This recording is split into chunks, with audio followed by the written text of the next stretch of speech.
Hey, Rocker, you know what this podcast needs? What's that? Some more cowbell. Hey, Hey, we're back. That's how you start a podcast. That's how you do it right there. Heck yeah. Yeah. Number 14, big guy. Yeah. Big I Mac. can't believe it. It's been fast. Really scooting along. Shoot. When do we start? July? June? No, it was June. My goodness. Right at the beginning of summer. Yeah. My goodness. That's right. And we're going into fall. Yeah. Today's fall. Today's the first today's day the of fall, first day. right? Yeah. It kind of felt like fall. Yeah. I mean, it was a little humid, but. And shout out to my mom. It's her birthday today. Hey, happy birthday. Yeah, she's she won't like me saying this, but she won't ever see it. But 73 today. Yeah. Okay. And hey, that's still young. Happy birthday, Mom. That's still young. You know what she does? She just great with the grandkids and family, and then she sits in she has a spare bedroom she calls the den. Yeah. Okay, so she's got her TV in there, her snacks, her huge couch. Yeah. That's what she does. And it's pretty cool. So you know when you're over there where to find her when you go over there. Yeah. Yeah. So happy birthday, Mom. Yeah. Okay. So how's it going? It's going good. It's going good. Yeah. Staying busy. Yeah. How was football? Not bad. Yeah. Not bad. Kids played hard. It was hot. They fought through it. Proud of those boys. Okay. Proud of Good. them. They keep with it. And Did that extra practice help? yeah. I think we tried to keep it fun. We worked on some stuff, and we played ultimate football. It's basically ultimate frisbee, but with a football, and the boys love it. And then we played Coach's First Kids for the last 5 minutes because why not? Yeah. And got a touchdown, and so I made sure I danced, gave a little touchdown celebration dance. Nice. Pretty sure Caden was embarrassed, so I did my job as a dad. Good. Yeah, we got to go out and embarrass these kids, that's Yeah. for sure. I know I like to embarrass mine. Yeah. And there's no level I won't take it to. Yeah, I mean, when they get really upset and defiant, it's like I can keep going. yeah. It's you got to keep them humble, right? Yeah. Pass it on. So Keep they 'em do it humble. to their kids. Right. Yeah. Yeah. Don't care what people think, or have some fun. Yeah, I mean, none of us are getting out of this alive, so I got to have some fun, right? gotta have some fun. Okay. Well, yeah. I had fun this week. I played three shows and DJed, so I had 4 gigs, and then we also rehearsed for our upcoming recording session in November. Awesome. So, Yeah. where Beast brings the songs he writes, and then Micah, Anna, and I put all the pieces together. Yeah. Yeah. Good stuff. And man, that was a fun time. Micah is one of the most artistic guitar players I've ever played with. Very creative, really ingenious type of creativity. And so I really like collaborating with him because he's good and he's fun, makes it very, can take something simple and really, That's cool. yeah, expand on it. Yeah, so I really enjoy that. So yeah, it was a good week. Yeah, good. Good. Fun. And then, staying busy. yeah, for sure. And then you and I, with the others at the lunch table, had a very interesting conversation. Was it Friday? Oh. When were we talking about UFOs? Oh. Thursday or all Friday? week, maybe. I don't know. Yeah, it does come up quite a bit. It comes up more than we like to admit, but yeah. Well, the one was Thursday or Friday. Yeah, because you started telling us your story, and then I told you mine. Yeah. And I said, well, let's get into the details right now. Yeah. That's cool. Okay, well, that deserves... Okay. Yeah. Take it away, R2. So, Josh, you had a UFO encounter. Yeah, man. I don't remember. It was a while ago. Let's just put it that way. Decades. Well, So, what year? Do you know? Do you remember? I was young. I was maybe 4, 5. But okay. Yeah. But I mean, it sticks with you. And then my brothers, they're 10 years older than me. My mom was also there. So Yeah, there's a lot of, and we all have the same memory of it, so it's pretty interesting. Collaborate the. Yeah. So I mean, we're visiting my grandma. She lived just outside of Claypool, and we lived in Wabash at the time. So we're driving from Claypool back to Warsaw, or I'm sorry, not Warsaw, Wabash, just past or near the drive-in movie theater there. Okay, yeah. So I don't know if it was me or my brothers.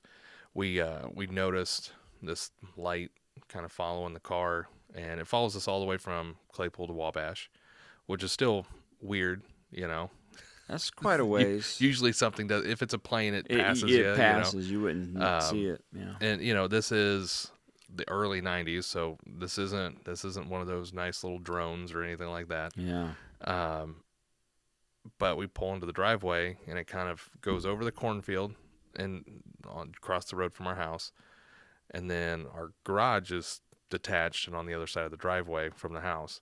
So we pull in, and my mom's telling my brothers to get my sister and I in the house because don't know what's going on.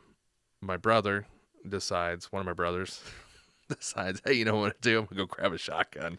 So, he's like, I'm going to get the shotgun. My mom, no, you're not. I would expect nothing less from your twin brothers. Yeah. So, she's like, get my camera instead. And so they did. They got us inside and got the camera and stuff. And oh, no kidding. Yeah. Grabbed a camera. Yeah. So I'm watching through the window, kind of everything that's kind of going on. They're outside, and this thing, you could hear it, and it's got like this hum, buzz sound. Like it's not really. Was it the sound? Was it energy that was producing the hum? I don't know. Maybe because It didn't feel like it was. It didn't sound like it was. At this time, it didn't sound like an electric car where it's got kind of like that buzzy sound. Mm-hmm. It didn't sound like that, but it didn't not sound similar to that. Like it had kind of a electric hum, where you just hear it. Yeah. You go by one of those big towers that carries all the electricity and stuff, and you kind of hear a hum. Mm-hmm. But good point. And then, but it's just kind of hovering over the garage, and it's just kind of sitting there and stuff. And then my mom's taking pictures and everything, and we're watching, and it just kind of like moves around, and then it's just gone. Like there's no like sound or anything. It just gone, takes off, and you don't see anything. And so how close. When it was above the cornfield there, how close was it to you? So it was probably about 150 feet, 200 feet above the cornfield. But then when it came over the garage, it was probably only about 50 feet above the garage. Okay. So was this day or night? Night. Okay. Yeah. Were you able to see, what color was it? You couldn't see the anything itself, really. It was more of like a silhouette, and then you could see some lights on it. Kind of just seriously slowly, going around it. Oh, so like it was oscillating. Yeah, kind of. The yeah. lights. And then, but the crazy thing is, it's the '90s. You got to get your photos developed, and she got them developed. The funny thing is, there were pictures she took other pictures on the same roll. Yes, kids, we use a roll of film back in the day. All the pictures on that roll of film were blank. There was no nothing. All the photos of the UFO were non-existent. They weren't just like dark. Like sometimes you get one, you take them in the dark, and it just just looks dark and hazy. There was whoa. That's what it was like. Hair trigger right there. Sorry about that. But yeah, there was just nothing. So we lost a whole roll of film of other photos, and then every picture that was taken of it, it was just dark. So no nothing. No good photographic evidence, even though you took pictures of it. There was you couldn't see silhouettes of the barn or the shed, trees, nothing. It was just completely blank. And then we also, there was one of those, spotlights. Like every country home has one of those, I don't know what they call them, but they're just like the barn lights or whatever, the post lights that kick on as soon as the sun drops. Like nothing. You at least would have seen some light, but no, nothing. So it was pretty fascinating. And the crazy part is, like, we thought we were kind of crazy. My dad didn't believe us. He was out of town for work, so he thought we were. He's like, whatever, you guys are dumb. But years later, my brother and I were talking to.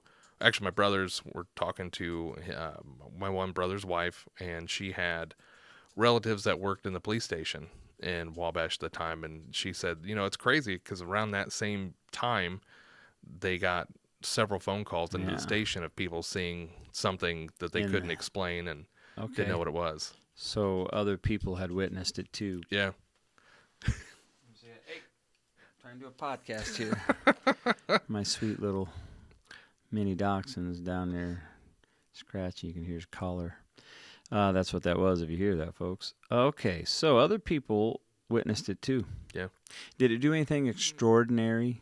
No, it was very, like, nonchalant. Like, I mean, but we followed you guys all the way back to your house. Which is strange because why us? Okay, so is it, are they like, okay, maybe if it's just one person, we could get him, kind of like the UFO there on our just background. Getting the one guy. But no, there's four. There's four people. Yeah, 5.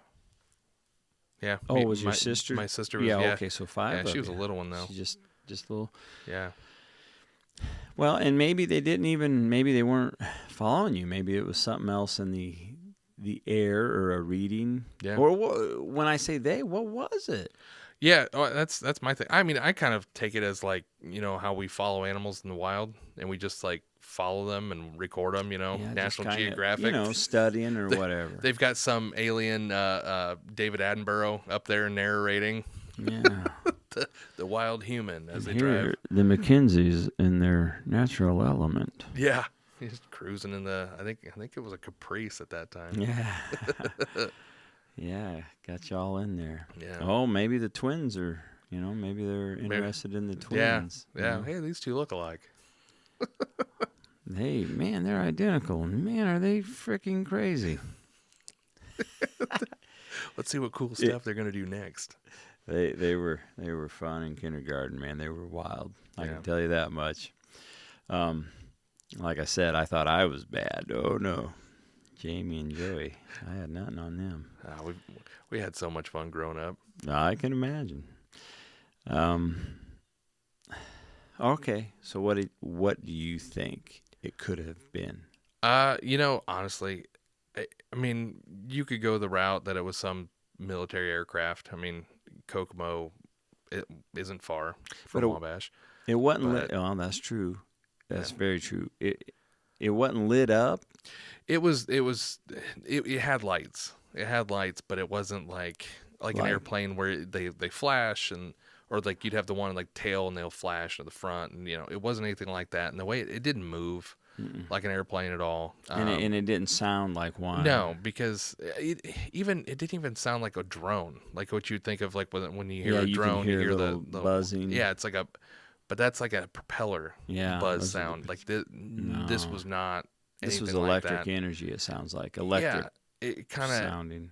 It didn't sound like anything, even now that I've heard. And wow, I mean, I've been to air shows or an air show, and I've seen. Sure, they're loud. Yeah, very. And I mean, is it possible it could have been some military piece of equipment that they were working on? Yeah, it's very possible, but we're talking 30 years ago ish, and I'm pretty sure they would have had something come out by now for something that I wish you knew the date, because 30 years ago correlates with my encounter. Yeah. Yeah. And a lot of people saw them. I mean, it would have been 90, 91, okay, 92. So mine was 94. Yeah. I mean, it would have been somewhere around through there. But yeah, it's pretty cool story, because I mean, like I said, for a long time, everybody whatever, you guys are dumb. Sure. Yeah. And then to kind of hear more about it. But now look, people are like, oh wow, that's cool. Yeah, it's become accepted. Well, to me, why would we think we're the only thing in the universe. There's so much, and it's expanding. Dogma. Yeah. I mean, that's it. Like, there's so much stuff, and we're still learning. I mean, we just got radio signals or something that were like 50 billion light years away or something, that we just received them. You know, I don't think radio waves are just created, you know, naturally. Could be wrong on that, but it's fascinating that there's got to be other things, other something. Well, I mean, well, I shouldn't say there. I mean, we were talking the other day. Luis Elizondo. I mean, he worked for the Pentagon in a high level, and he's like, yeah. No, there's aliens. He told Glenn Beck. He said they're here. Yeah.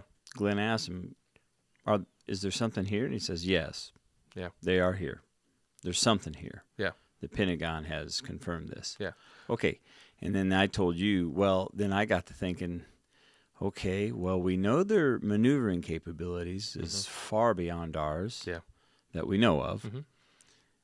Do they have weapons on these crafts? I mean, they've got to, right? If they do, we're in trouble. Yeah. I mean, we never sent exploration ships without weapons of some kind, right? We took the whole half the Navy fleet with Admiral Byrd down to the Antarctic. Yeah.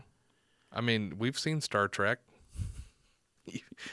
Even those ships had you know, weapons capabilities. Mm-hmm. So if that's the case, we're in trouble. Yeah. Because we can't catch them or shoot them out of the sky. No. What could they do to us? Go from point A to point B within seconds and destroy a city? I mean, you know, we've seen videos. Now, granted, we live in a time where video can be incredibly edited and changed, but we've seen video where there's stuff that moves and then it's gone. Mm-hmm. Like, meaning camouflage something. I mean, it's hard to do any of that if that's truly the case. Like, how do you monitor? How do you track that? I mean, and then not to mention, you know, if you watch Ancient Aliens and if you get into some of those theories, they may not be 100% correct. It's a lot of theory and speculation and, you know, different things like that. But if that's the case, that the technology they say they had and used and stuff around here, 2,000, 3,000 years of evolution. Look what we've done in 2,000, 3,000 years. Now imagine, you know, a civilization that's been alive longer. Yeah, and far more advanced. Someone out there, has found the cheat codes to the universe, the cosmos. Yeah. They found the cheat codes. Mm-hmm. Yeah. And then, Josh, when you watch, you know, every time you hear about alien abductions, okay, whether it be Travis Walton, which that story I don't believe at all. Yeah. Or Betty and Barney Hill, which I do believe, and other people. There's a lot of them, right? Mm-hmm. When they're talking about their abductions, these aliens or these beings are communicating with them telepathically. Yeah, and how do you beat that? How do you do that? Yeah, they have found a way to. They found the cheat codes of the universe. Yeah, whoever, how? Yeah. How in the world can you and I communicate just by thinking about it? Yeah. So here we are physically talking to each other. We're looking right at each other, which you can't really tell on the on the podcast, but we're looking directly at each other. Josh is right across the table from me. Now, what if, you know? See, yeah. I just said, "Hey, Josh, what's up?" Yeah. In my mind. But here's the wild thing. How do we project that? I've always wondered about that too, because like, when we speak, we are getting our inner thoughts out. But how would you do inner thoughts to project? Like, how would you project you have to have like if these stories are real, let's say they are, okay? Because you just had a UFO encounter. I've had one I'm getting ready to talk about. If these stories are real, then there's a way to do it. Yeah. They figured it out. I mean, I know we've researched. Sorry, guys. Some animals that can communicate in other different ways. Like, you look at whales and dolphins, they use still some form of verbal communication. But and they have the ability to use echolocation, reverberation, or re-echolocation. Yeah, boy, that's cool stuff. Oh yeah, yeah. Sharks can hear and smell a drop of blood. They say for 3 miles. Yeah. Good grief. People that I've seen people where they've lost sight, and there's been individuals who have tried to learn echolocation to help locate stuff. Like Daredevil, sonar type stuff, kind of radar, using different sounds and stuff to pinpoint. kind of bounce off. And now I don't know how well they do with it and how I'm sure much it's it benefits, possible. but our brains, they're capped off. Yeah. We only use a certain percentage, and I can only imagine that the ability to communicate telepathically is possible. Yeah, I mean, there's that dude I told you about that was on Joe Rogan. It's been about 2 weeks now. Robert Epstein. Yeah. Okay, he talked about Google and their shenanigans with algorithms and influencing elections, things like that. Yeah. Okay, that was fascinating. I'm like, okay, well, that's cool, and I'm sitting there listening to the guy, and next thing you know, I'm working away, and then he starts talking about DMT being a transducer. Oh, yeah. He says there's transducers all over the place. Yeah. And then he starts talking about DMT dreams, and I went, this is MF for spitting. Yeah. That's my kind of language. Yeah. And he even said something about, eventually when we figure it out, we'll be able to communicate telepathically. I'm like, yeah. I want to know how to do that first so I can get in there and play with people. Well, I mean, if you believe in evolution at all, and I know some people don't, and that's fine. Everything is adapted and changed to their environment and all that. I mean, you look at a few animals like sharks and crocodiles really haven't. They've been perfect designed for what they do and how they live. Humans adapt. We change. I mean, you look at what we did 2,000 years ago compared to what we do now. We've adapted. We've changed. The climate has changed. I mean, it was cooler before, warmer, all that stuff. We've adapted to live in cold climates, hot climates, all that different things. But I feel like us evolving, us changing and growing has kind of slowed down. Like we don't. Well, just go to Walmart, Josh. Yeah. No. Hang out at Walmart for a couple guy. hours. Yeah. Well, you see this because you've advanced a little, I guess. But I mean, I think technology is great, and I think it's awesome. It's got its uses and stuff. But I also think that's kind of helped not allow us to certain things grow as like certain things. I'm sure you know. Yeah. Well. Yeah, I go to Walmart and I call that the dumbing down of America. Not because it's Walmart, but you'll see what's happening. The dumbing down of America goes to Walmart. Yeah, and I hate to think like that, but just look at some of the memes out there. And, there's whole websites, I believe. And if you ever go, People of Walmart or something like that. Yeah, it's like, okay, come on, Americans. We've got to be better than this. And our ancestors who founded this country and lived in this country would not be impressed. Facepalm. Oh, yeah. Well, before we go on a tirade like that, I better tell my story. Yes. So it was April 1994. I'm a month away from graduating high school. My best friend and I and one of our bandmates, we had a band. It was called Armed and Dangerous. And I want to say this was a Wednesday night because we were practicing. I know we usually practiced on Wednesday. We were practicing on Secrets Lake at a guitar player's house, our other very good friend. And so the singer needed a ride home. Mm-hmm. He lived in Milford, so we was just going to hop on 300 East and head towards Milford. Mm-hmm. Right there out of Oswego. Oh, yeah. Okay, so we get on 300 East. You pass the road that goes to the Tippy. That'll take you to the Tippy Country Club on the right there. And so we're going north, towards Syracuse. And I see this like kind of a big light, to me, it seemed like it would have been over Lake Wawasee area or just Syracuse in general. Yeah. Over to the east, the northeast there. And I'm always looking up. Yeah. Because that's just who I am. Yeah. And, I see planes, and it was overcast night kind of too. It was kind of a rainy night. And but I saw that light, and it stuck out because it was like orange, like this. It looked like a big ball almost. And I was like, oh, man, that's wild, Yeah. Now, I'm driving, and I look up and see it. Adam's in the passenger side, and Jared's in the back. And we're just talking away, probably about music or whatnot. And when I saw it, I just told you, it was far away. It was like over Wawasee Lake or something. Yeah. And then in the snap of a finger, a split second, it was above us. And I watched the whole progression. Yeah. What in the wide world of sports is going on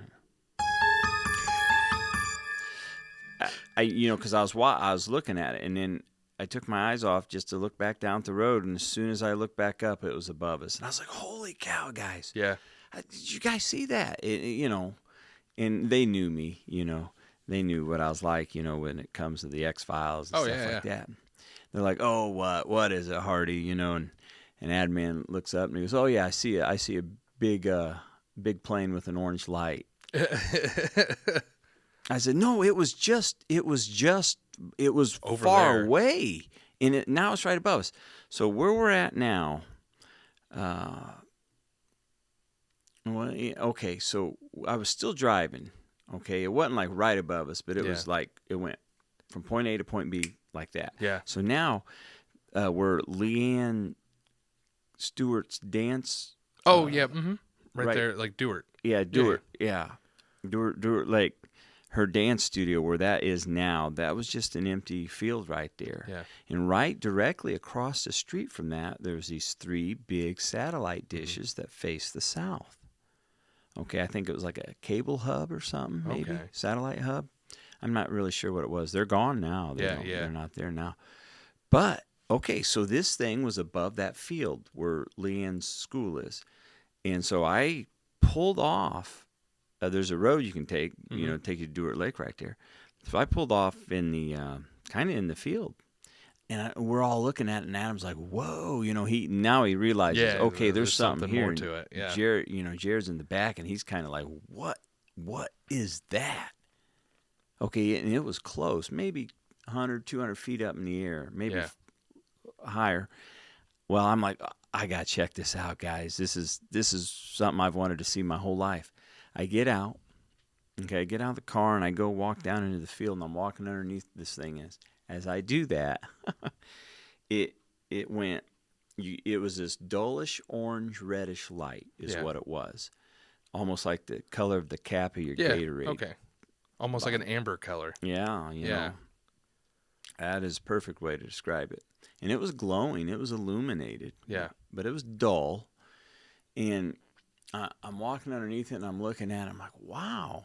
You couldn't see like any shape to it, any geometry to it. And then it came down, when it did, it tumbled, went like that. And when it did, you could feel the energy. Yeah. I mean, I could feel it vibrate my body. And then the energy actually vibrated the car. It shook the car a little. And Adam, then he's freaking out. And Jared's like, what the heck was that? And I'm looking. So it came down maybe right above me. It's probably 100 feet above me now. Maybe not even that high. And when it did, it turned. Then it turned like this. Not making a sound other than this. You could feel the energy. The hum, a little, just a... when it would turn. Yeah. Okay. And when it turned, then I could see the geometry of the ship. Or the craft. Yeah. And there was like something you see on a sophisticated jet, like the B-2 or something. Mm-hmm. There were angles to it. Yeah. It's hard for me to describe, I guess. And I could see them. It's almost like it come through the shadows when it moved. But you could only see it when it moved like that. And then, so Adam started getting a little. This is no joke. okay, so the week before that, we watched Fire in the Sky, and which is a pretty kind of scary. It has some scary scenes there when he's in the UFO, you know, and they're doing their, they're operating or whatever. And anyway, so Adam got pretty worried. I was loving it. And had I had, Josh, I had one of these, I know, you would have the best video and photos of a UFO probably ever. That's how close it was. If I would have had like your brother's thought was get the gun. Yeah. You know, I'm thinking if I had a bazooka, I could hit this thing. Yeah. Right. You know, and you could slap a bumper sticker on it. Yeah. Well, so it started going towards the. We're going north. It started going south, right along 300 East. So I was like, let's follow it. Yeah. And so I went. I got in the car because both of them were very concerned because once that car shook, you know, when it vibrated, it scared the hell out of them. It's one thing when it's just there, but when something physically starts happening, you felt it. Yeah. Mm-hmm. So I got in the car, and the neat thing about this car, I had like a stopwatch in the dash. I said, let's see how long it takes. So I started the stopwatch, and so we followed it. We're going south with it, and the whole time we're going maybe 12 to 15 mile an hour, if even that. Yeah. And I know because I'm watching all that. I'm keeping track of every minute detail I possibly can. And while we're doing that, it's going like that, boom, and it would spin up like that, and it'd go like that. We're talking 150 to 100 feet up. Yeah. And there's cars going by us in the opposite direction. I'm like, do you people not see this thing? And Adam's like, can they not see what's going on? I mean, we're just blown away. Yeah. And we were almost parallel with it. We were a little ahead of it, maybe. Because I remember I'd had to go like this, keep my eye on the road and then look at it. Jared's, he's in the back seat just like, man, this is unbelievable. And then it started ascending. So my friend Nolan, his parents' house, they're still there. We turned left and parked in their yard. And there's a big cornfield across the street. Well, this thing was going up, okay? And I said, guys, it's going to take off. Yeah. I mean, we're all watching it, and I mean, it went. All you saw, you could see like a streak of light is this orange dull, this amber light just went, pew, just like you would in the movies or something, like a shooting star almost. We were all standing at that. We all got out at that time, and we just looked at each other. And it was like, man, we just had a UFO encounter. That was spectacular. Yeah. Yeah. Spectacular. You're just like, you look at each other, that happened. Oh, yeah. And we said, don't tell anybody. Oh, yeah. Of course. Just think you're nuts. We told everybody. Yeah. And when we got home, though, this is kind of neat. We dropped Jared off, who didn't live very far from there at all. Yeah. We dropped him off, and then I took Adman home, and I got home. And he called. I was so high from just everything, the experience. My goodness. Yeah. And I'm like, yes, and I sit down on the couch and turn the news on, or turn TV on. News is on. I wasn't paying much attention. Then I get a phone call. I'm like, well, I know that's got to be Adman. Okay, I just knew it was. I said, hello, He goes, Hardy, turn the news on. You ain't gonna believe it. And so I was like, it's on. He goes, well, pay attention, And so the News Center 16 or one of the South Bend news channels, people were reporting a couple of dozen of these orange reddish lights that were flying around Lake Michigan. Oh. And their weather radar was recording it, flying around at Mach speeds, almost the perimeter of the lake, going in a circle around the lake. And then when the witnesses started saying it was an orangish reddish light, I'm on the phone with Adam. I said, did you hear that? Yeah. Orange red light. That's what we saw. So this thing must have broke off from that fleet, flew over Wawasee Lake, because that's where I first saw it. Just looking at water. And then it's over Dewart Lake. Yeah. And the fact that we got 3 huge satellite dishes that are probably giving some kind of signal towards the south, the southwest more. Yeah. Now the only thing about the witnesses is this. Jared, Adam, and I we'll say that story. We'll tell you exactly that. Mm-hmm. But Adman seemed to think that he saw and heard military jets coming when it ascended and took off. I do not recall that. I do recall seeing planes. You could see the planes flying with their blinking lights. Mm-hmm. That's what I recall. But he's pretty adamant that there were, jets flying. But I don't recall that, and it might have been because just the whirlwind of emotion. The adrenaline, yeah. It was crazy. Yeah, so that happened. Larry King had a big show about it the next night on Larry King. He was talking about all that. Yeah. So what was it? Whatever it was awesome. Yeah. Could be man-made, sure. We don't know. But the way it moved. You haven't seen anything. You haven't seen anything yet, right? Like nothing. Like the stealth fighter and the B-2 bomber and all that. Those were secret. Well, those for are a while. And those are jet propulsions. Yeah, but the government eventually was like, yeah, this is what we got. Yeah, I mean, and it took a long time. Yeah, right? And a lot of the planes and stuff that were secret around that time and stuff, they eventually kind of came out and said, "Yep, we've got those. Here they are." Something like that, you would think that would have been, yep, the government. Those are government, craft.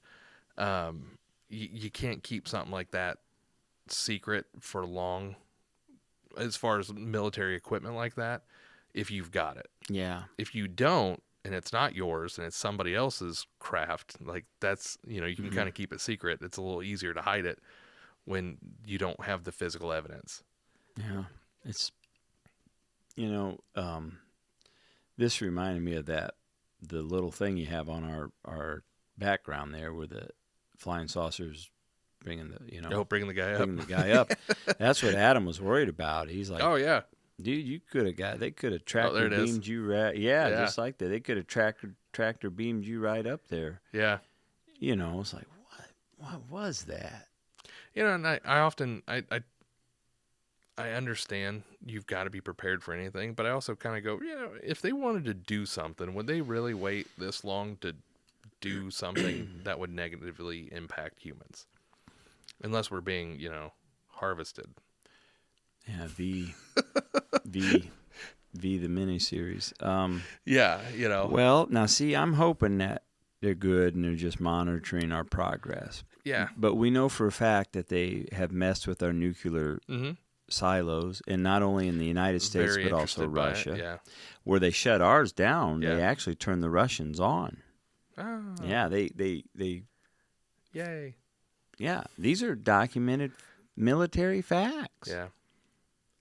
I always kind of hope it's like the nature conservatives, conservationists, I'm sorry, that they're just like, we're trying to protect this species and, all this. We're studying them and all that, but, we also hunt animals for no reason.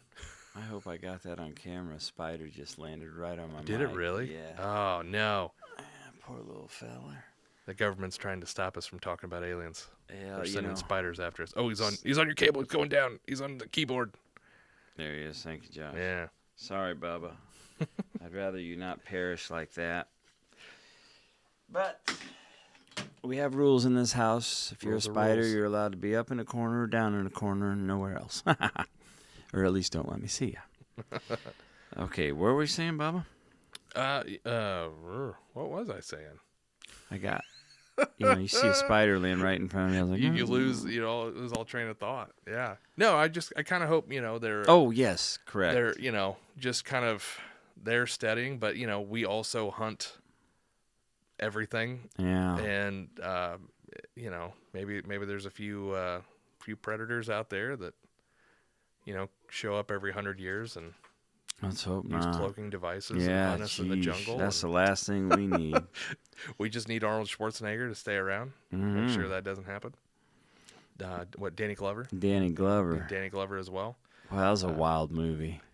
See, that movie terrified me as a kid. Oh yeah, it was because scary. It brought it like it was home. Yeah, right to the city. If it's in a gross. remote jungle somewhere, it's that's somewhere else. Some of those scenes in those movies are gross. Yeah, I couldn't hardly handle them. Yeah, really. Bill Paxton. There's a good meme about Bill Paxton. He's been killed by a Terminator, a Predator, and an alien. Ah, yeah, yeah. The only person on Hollywood, right? That's ever been killed. Yeah. And I think there was another one that came out too that somebody said, "Oh yeah, it was like kind of like a loose, movie or something." But he's also the only actor that's ever turned into a huge pile of crap. Weird science. Yeah. I miss Bill Paxton. Yeah, I just watched. He was great. All right, so it goes by two names. Is it Edge of Tomorrow? Oh yeah, with Tom Cruise. Live, Die. Yeah, Repeat. Live, Die, Repeat was like the original The name. Edge of Tomorrow is one of the most awesome, badass movies that was ever created. And he is so good in that role. And of course, he's perfect, right? Fantastic. Yeah, that's a fun movie. Dude, that movie, I never get bored. I try to watch it once a year, and it does not bore me. It's so cool. It's a cool movie. It really is. I mean, they nailed it with Bill and Tom and Emily. Jeez. Gleason, the guy that played the general that led the whole thing. He's phenomenal. Yeah. He's you just want to kick the crap out of a guy like that. It's so good. He is awesome. Yeah. Now that's a fun movie. I like. I mean, again, you hope aliens coming here not going malevolent. Yeah. Is that the word? Yeah. Malevolent. You hope they're benevolent. I love those movies. Yeah. Well, hey, like I said, if these crafts, like the ones like the Tic Tac, that Fravor and a lot of these Navy pilots have seen and recorded.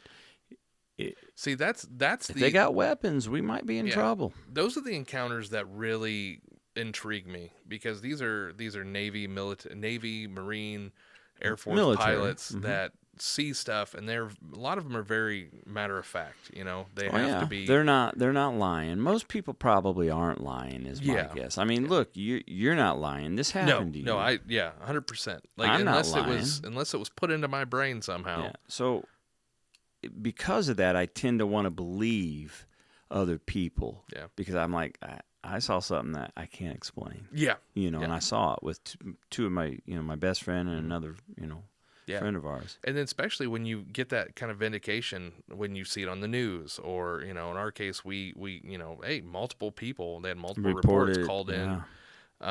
You're kind of like, okay, something happened. Yeah. It wasn't just some made up story we were just talking about. Trying to get attention or just. Yeah. Boy, I tell you, it's a big universe, right? Or at least we think it is. The galaxy's huge. Who knows, man? Yeah. Oh, yeah. I mean, but there's so much. Someone out there, Josh, has figured out the cheat codes of the cosmos. Yeah. I want to figure out the cheat codes of the cosmos. Yeah. And I think Robert Epstein is onto something. Yeah. So if you get a chance, listen to that podcast. I'll check that one out. Yeah. He blew me away at the end of it. I was just like, this is my kind of talk here. Yeah. This is my wheelhouse. Anything that can get me thinking and kind of keep, okay. Yeah. Yeah. I'm on board. Maybe someday it's, how are these things, okay, forget what I just said. How are these things traveling? Yeah, are they using anti-gravity? That's are they manipulating gravity or time-space, maybe? Well, that's the thing. Like, I'm always kind of curious because scientists and physicists say that if we were to travel at the speed of light, we couldn't do it. Like, our bodies couldn't handle it. So there's got to be ways that it's figured out, something like that. Or maybe our bodies can't, theirs can. I don't know. Yeah. But, guys like Neil deGrasse Tyson, who I love listening to, he's a firm believer that we're not alone. Because he understands how it works, massive the universe is, and how diverse. Look at all those great pictures the Hubble sends us. Oh, incredible, and right? The James Webb. Yeah, Beautiful, and that's awesome. What, 30 years in the making, 40 years in the making. When was the Hubble? That was like the best telescope we had at the time, and now I want to say 94. Yeah, the James Webb telescope is, I mean, just imagine. So yeah, I mean, even he's saying like they're coming from somewhere. There's things out there, but the travel for us, like they've figured it out. They figured it out. We just haven't. How? And then they have, you got the theories where, you fold space so that way, you take a piece of paper and you fold it in half. Point A to point B is shorter. There's so many theories, and that's the thing. It's theories, and then people want to bring up, it's interdimensional. Yeah, and that's another thing that I guess they've kind of proven that there are other alternate dimensions and all these different things, and I don't know. I mean, I can barely grasp some simple concepts, so yeah. I mean, there was a great theory that this kid, a couple years ago or a year ago or something, kind of said, and he's supposedly he's a really smart kid. The kid that came up with the God particle? No, I don't think it was him. It might have been him, but he was saying something about how the hadron collider was turned on. Him. Yeah. And he said, when it happened, that we're now in an alternate version of what we the original dimension. And I like that. And I'm not doing it justice.